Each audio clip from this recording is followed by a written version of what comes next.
ایک روایت ہے وہی سیدہ فاطمہ الزہرا رضی اللہ تعالیٰ عنہ کے حوالے سے ایک روایت سنیے، پھر اپنی بات کو یہاں ختم کرتے ہیں۔ وہ جو لونڈی غلام مانگنے کے لیے آئی نا، روایت میں آتا ہے کہ حضرت عائشہ رضی اللہ تعالیٰ عنہ گھر میں ملی،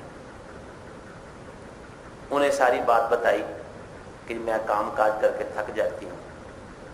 چکی چلاتی ہوں، پانی لاتی ہوں، تو مجھے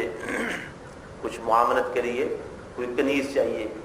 کوئی آپ کے پاس غلام لونڈی آئے ہیں تو اس میں سے مجھے بھی کچھ دیجیے۔ رسول پاک صلی اللہ علیہ وسلم گھر تشریف لائے، ام المؤمنین عائشہ رضی اللہ عنہا نے بتایا کہ بیٹی آئی تھی اور اس ضرورت، اس غرض کے لیے آئی تھی۔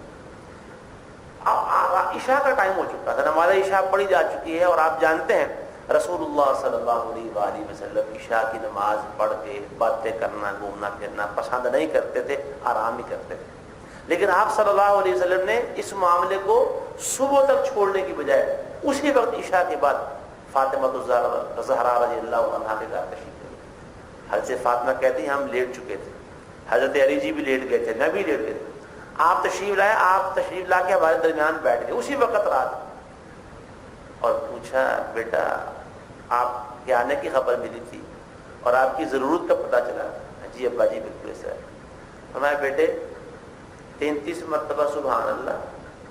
33 مرتبہ الحمدللہ اور 34 مرتبہ اللہ اکبر پڑھنا